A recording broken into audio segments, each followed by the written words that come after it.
فإن لم يعتزلوكم ويلقوا إليكم السلام ويكفوا أيديهم فخذوهم واقتلوهم حيث ثقفتموهم وأولئكم جعلنا لكم عليهم سلطانا مبينا وما كان لمؤمن أن يقتل مؤمنا إلا خطأ ومن قتل مؤمنا خطأ فتحرير رقبة مؤمنة ودية مسلمة إلى أهله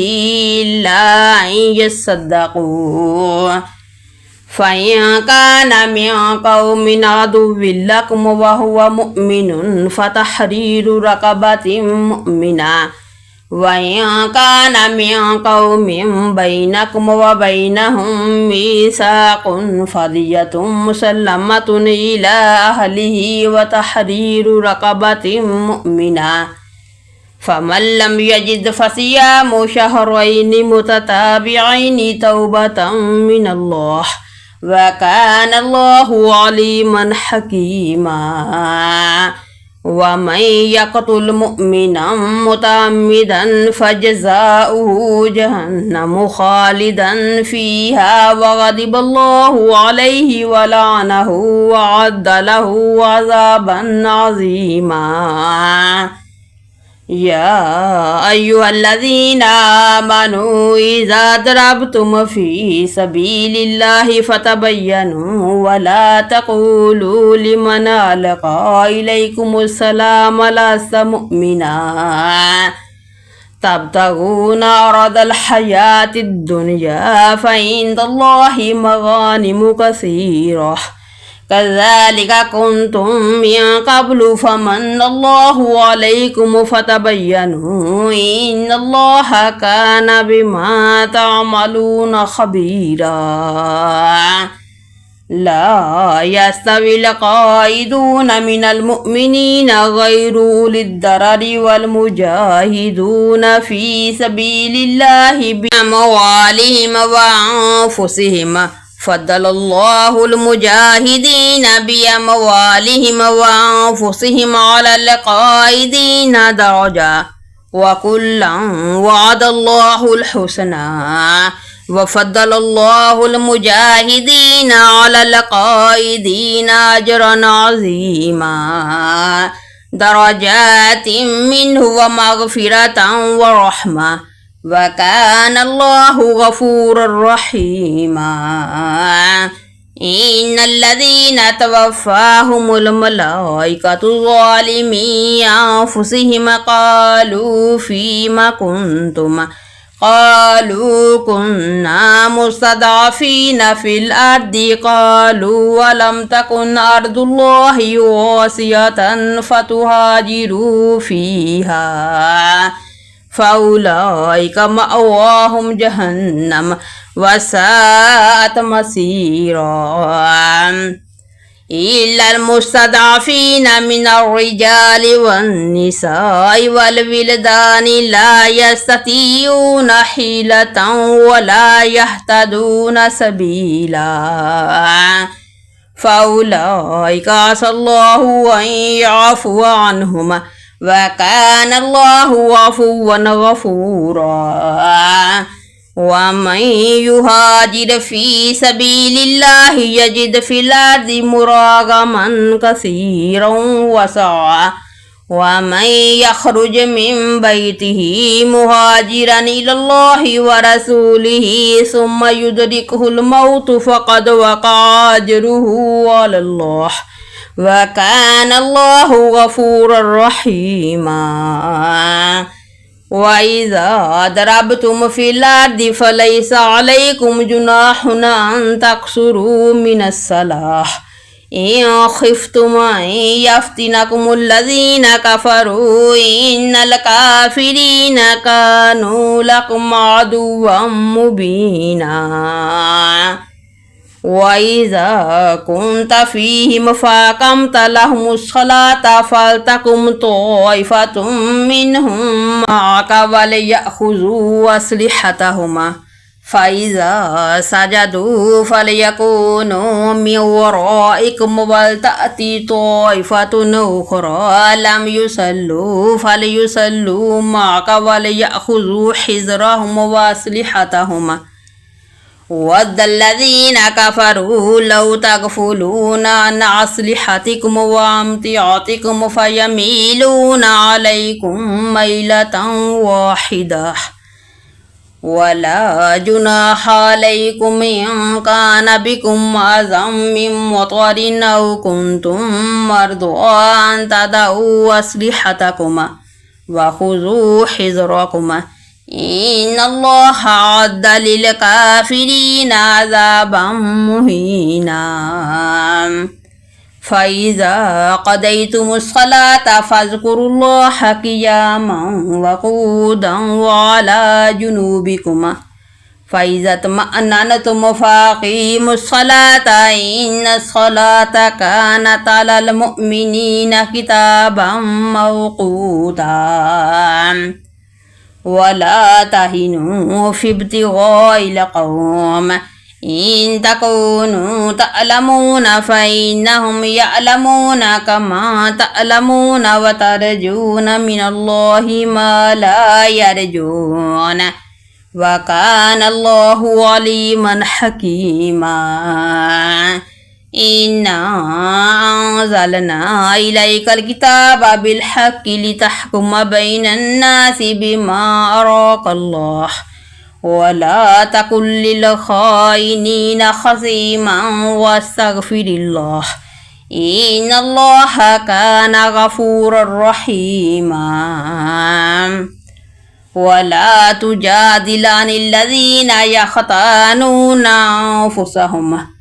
إن الله لا يحب من كان خوانا عصيما يستخفون من الناس ولا يستخفون من الله وهو معهم إذ يبيتون ما لا يرضى من القول وكان الله بما يعملون محيطا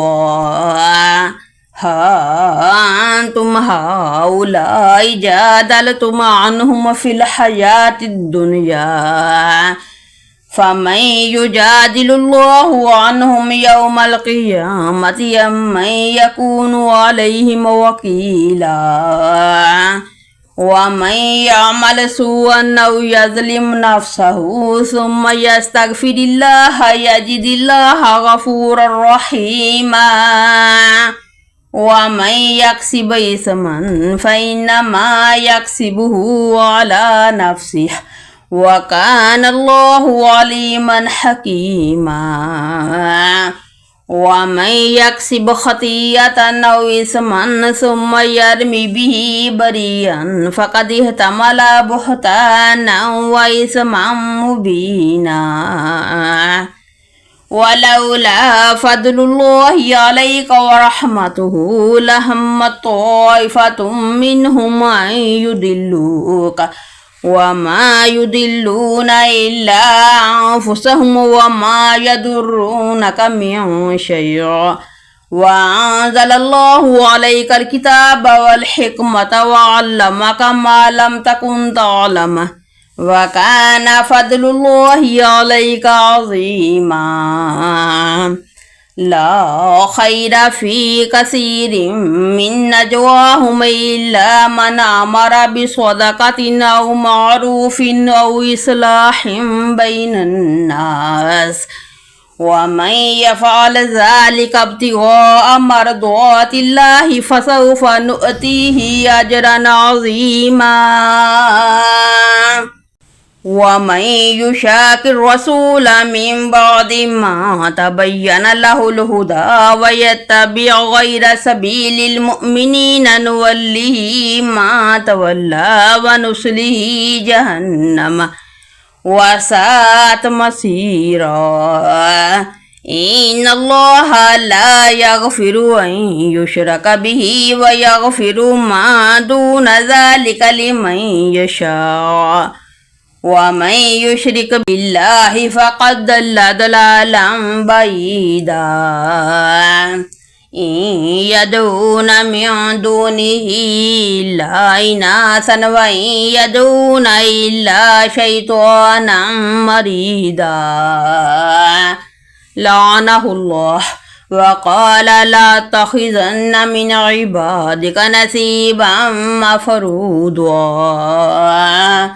ولأضلنهم ولأمنينهم ولآمرنهم فليبتكن آذان الأنعام ولآمرنهم فليغيرن خلق الله ومن يتخذ الشيطان وليا من دون الله فقد خسر خسرانا مبينا يعدهم ويمنيهم وما يعدهم الشيطان إلا غرورا أولئك مأواهم جهنم ولا يجدون عنها محيصا والذين آمنوا وعملوا الصالحات سندخلهم جنات تجري من تحتها الأنهار خالدين فيها أبدا وعد الله حقا ومن أصدق من الله قيلا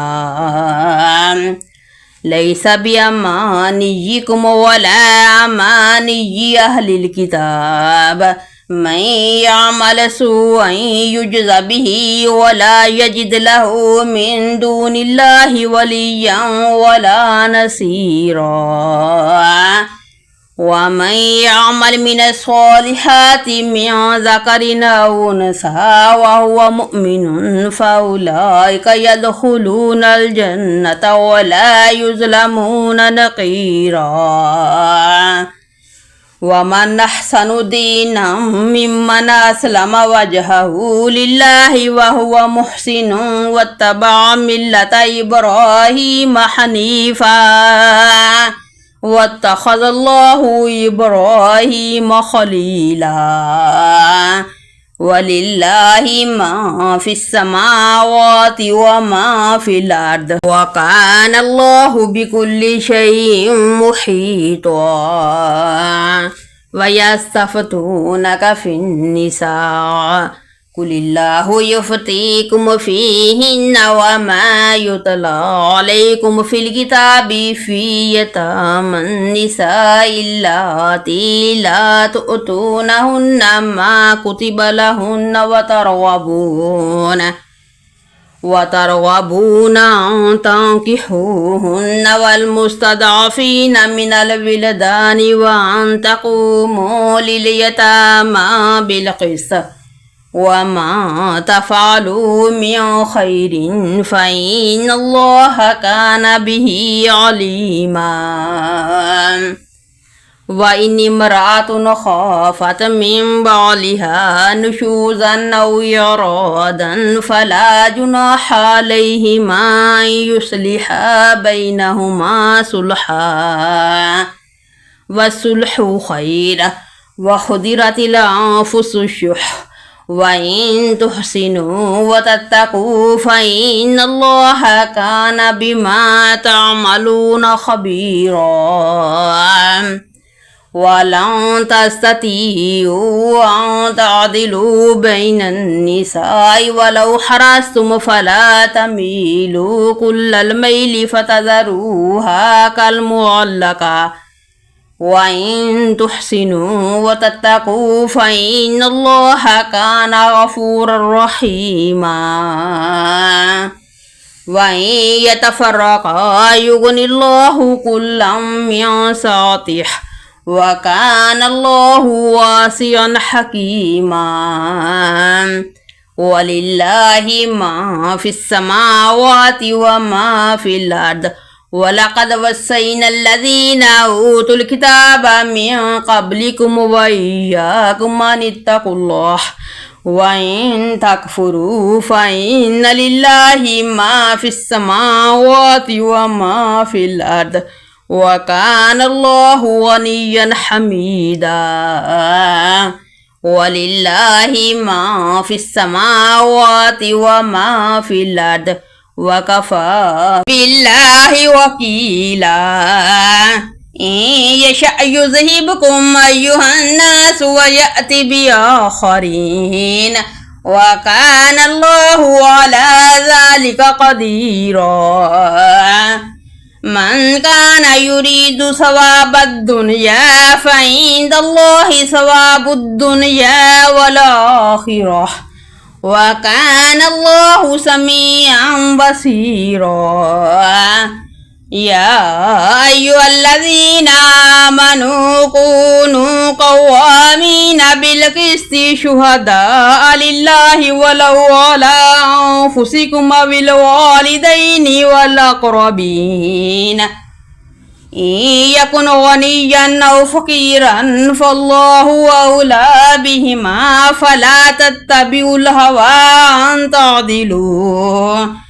وإن تلووا أو تعرضوا فإن الله كان بما تعملون خبيرا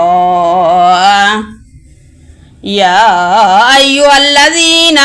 آمنوا بالله ورسوله والكتاب الذي نزل على رسوله والكتاب الذي أنزل من قبل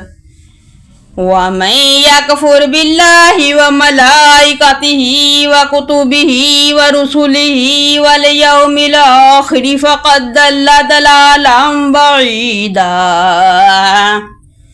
إن الذين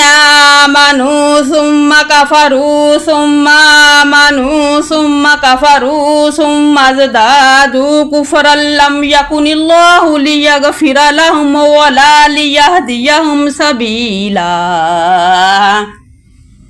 بشر المنافقين بأن لهم عذابا أليما الذين يتخذون الكافرين أولياء من دون المؤمنين أيبتغون عندهم العزة فإن العزة لله جميعا وقد نزل عليكم في الكتاب أن إذا سمعتم آيات الله يكفر بها ويستهزأ بها فلا تقعدوا معهم حتى يخوضوا في حديث غيره إنكم إذا مثلهم إن الله جامع المنافقين والكافرين في جهنم جميعا الذين يتربصون بكم فإن كان لكم فتح من الله قالوا ألم نكن معكم وإن كان للكافرين نصيب قالوا ولم نستحوذ عليكم ونمنعكم من المؤمنين فالله يحكم بينكم يوم القيامة ولن يجعل الله للكافرين على المؤمنين سبيلا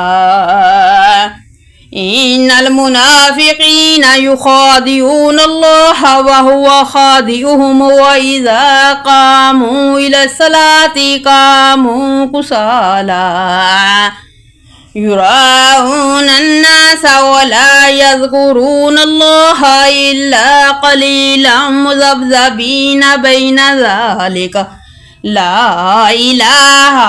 هؤلاء ولا إله هؤلاء ومن يضلل الله فلن تجد له سبيلا يا أيها الذين آمنوا لا تتخذوا الكافرين أولياء من دون المؤمنين أتريدون أن تجعلوا لله عليكم سلطانا مبينا إن المنافقين في الدرك الأسفل من النار ولن تجد لهم نصيرا إلا الذين تابوا وأصلحوا واعتصموا بالله وأخلصوا دينهم لله فأولئك مع المؤمنين وسوف يؤتي الله المؤمنين أجرا عظيما ما يفعل الله بعذابكم إن شكرتم وآمنتم وكان الله شاكرا عليما. لا يحب الله الجهر بالسوء من القول إلا من ظلم وكان الله سميعا عليما. إن تبدوا خيرا أو تخفوه أو تعفوا عن سوء فإن الله كان عفوا قديرا. إن الذين يكفرون بالله ورسله ويريدون أن يفرقوا بين الله ورسله ويقولون نؤمن ببعض ونكفر ببعض ويريدون أن يتخذوا بين ذلك سبيلا أولئك هم الكافرون حقا وأعتدنا للكافرين عذابا مهينا. والذين آمنوا بالله ورسله ولم يفرقوا بين أحد منهم أولئك سوف يؤتيهم أجورهم وكان الله غفورا رحيما. يسألك أهل الكتاب أن تنزل عليهم كتابا من السماء فقد سألوا موسى أكبر من ذلك فقالوا أرنا الله جهرة فأخذتهم الصاعقة بظلمهم ثم اتخذوا العجل من بعد ما جاءتهم البينات فعفونا عن ذلك وآتينا موسى سلطانا مبينا. ورفعنا فوقهم الطور بميثاقهم وقلنا لهم ادخلوا الباب سجدا وقلنا لهم لا تعدوا في السبت وأخذنا منهم ميثاقا غليظا. فبما نقضهم ميثاقهم وكفرهم بآيات الله وقتلهم الأنبياء بغير حق وقولهم قلوبنا غلف بل طبع الله عليها بكفرهم فلا يؤمنون إلا قليلا وبكفرهم وقولهم على مريم بهتانا عظيما. وقولهم إنا قتلنا المسيح عيسى ابن مريم رسول الله وما قتلوه وما صلبوه ولكن شبه لهم وإن الذين اختلفوا فيه لفي شك منه ما لهم به من علم إلا اتباع الظن وما قتلوه يقينا بل رفعه الله إليه وكان الله عزيزا حكيما. وإن من أهل الكتاب إلا ليؤمنن به قبل موته ويوم القيامة يكون عليهم شهيدا. فبظلم من الذين هادوا حرمنا عليهم طيبات أحلت لهم وبصدهم عن سبيل الله كثيرا وأخذهم الربا وقد نهوا عنه وأكلهم أموال الناس بالباطل وأعتدنا للكافرين منهم عذابا أليما. لكن الراسخون في العلم منهم والمؤمنون يؤمنون بما أنزل إليك وما أنزل من قبلك والمقيمين الصلاة والمؤتون الزكاة والمؤمنون بالله واليوم الآخر أولئك سنؤتيهم أجرا عظيما. إنا أوحينا إليك كما أوحينا إلى نوح والنبيين من بعده وأوحينا إلى إبراهيم وإسماعيل وإسحاق ويعقوب والأسباط وعيسى وأيوب ويونس وهارون وسليمان وآتينا داود زبورا ورسلا قد قصصناهم عليك من قبل ورسلا لم نقصصهم عليك وكلم الله موسى تكليما رسلا مبشرين ومنذرين لئلا يكون للناس على الله حجة بعد الرسل وكان الله عزيزا حكيما لكن الله يشهد بما أنزل إليك أنزله بعلمه والملائكة يشهدون وكفى بالله شهيدا إن الذين كفروا وصدوا عن سبيل الله قد ضلوا ضلالا بعيدا إن الذين كفروا وظلموا لم يكن الله ليغفر لهم ولا ليهديهم طريقا إلا طريق جهنم خالدين فيها أبدا وكان ذلك على الله يسيرا يا أيها الناس قد جاءكم الرسول بالحق من ربكم فآمنوا خيرا لكم وإن تكفروا فإن لله ما في السماوات والأرض وكان الله عليما حكيما يا أهل الكتاب لا تغلوا في دينكم ولا تقولوا على الله إلا الحق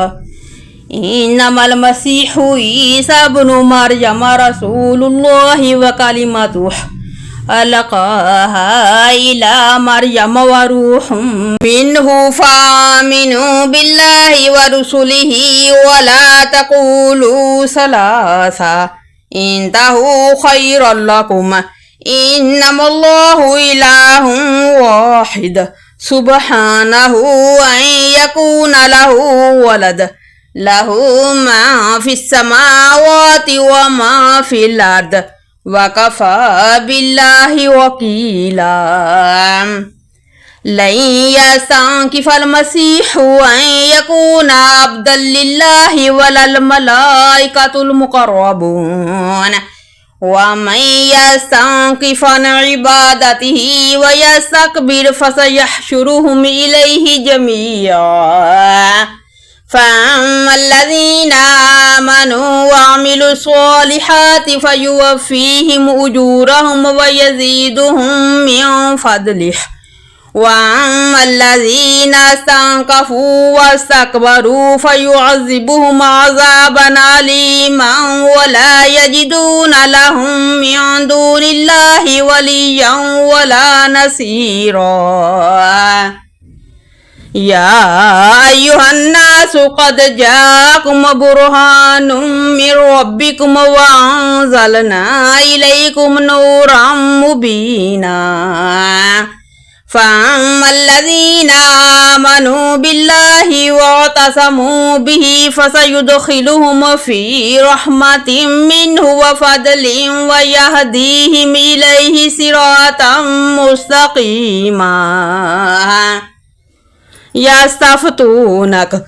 قل الله يفتيكم في الكلالة إن امرؤ هلك ليس له ولد وله أخت فلها نصف ما ترك